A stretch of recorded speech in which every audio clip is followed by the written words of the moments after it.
Good morning dear students. How are you? Hope all of you are fine. Today we are going to study about the Delhi Sultanate. In this chapter we are going to study the major dynasties of the Delhi Sultanate and the major rulers of this dynasty. Do you hear about medieval period in Indian history? The period between 8th century to 18th century is known as medieval India. In the medieval period, Delhi had a prominent power. Delhi first became a seat of power or center of power in the 8th century under the leadership of Tomar kings. In that time, Delhi was known as Dillika. After the Tomar kings, Delhi was ruled by Chauhan dynasty, and Prithviraj Chauhan was the last king of Chauhan dynasty. After Chauhan dynasty, the Muhammad Ghori or the Muhammad of Ghor established his dominance over Delhi.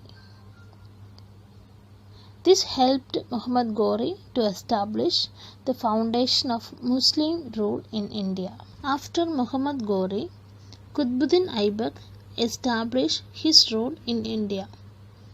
He was the commander-in-chief of Muhammad Ghori. Qutbuddin Aibak established the foundation of the Delhi Sultanate. After Mamluk dynasty or slave dynasty, four major dynasties ruled Delhi. The rulers of Delhi after Mamluk dynasty were known as Sultans, and the period is known as Sultanate period.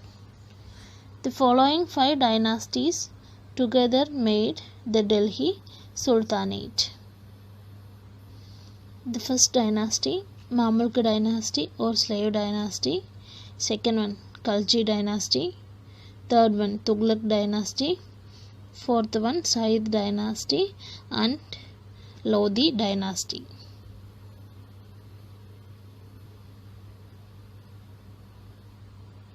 The next topic is about slave dynasty.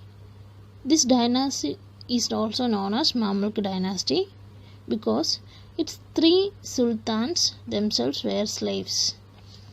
Qutbuddin Aibak, Iltutmish and Balban were the major rulers of this slave dynasty.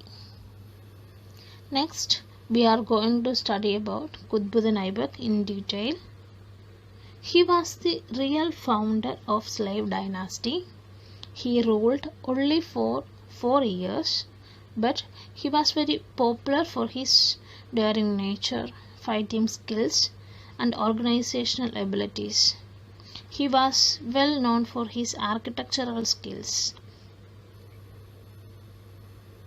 He built 2 mosques, one in Delhi and other in Ajmer. Delhi and Arhe Dinka Chombra is the Ajmer. He also started the construction of the Qutub Minar, but due to his sudden death, his successor Iltutmish completed it. Next is about Shamsuddin Iltutmish. He was the son-in-law of Qutbuddin Aibak.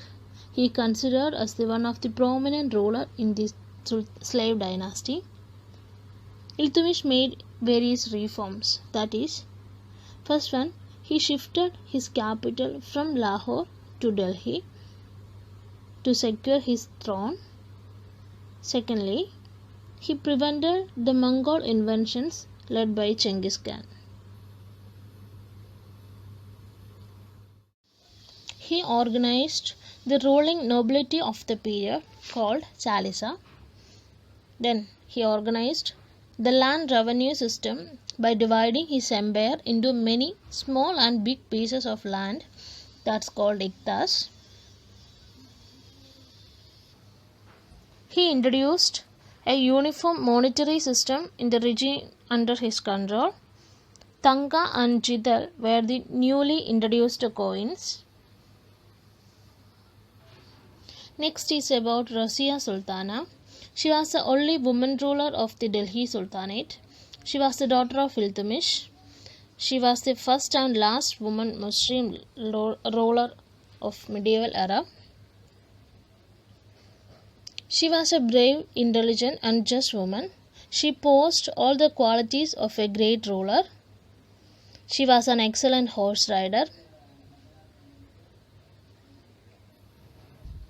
After Razia Sultana, Nasruddin Muhammad ruled Delhi.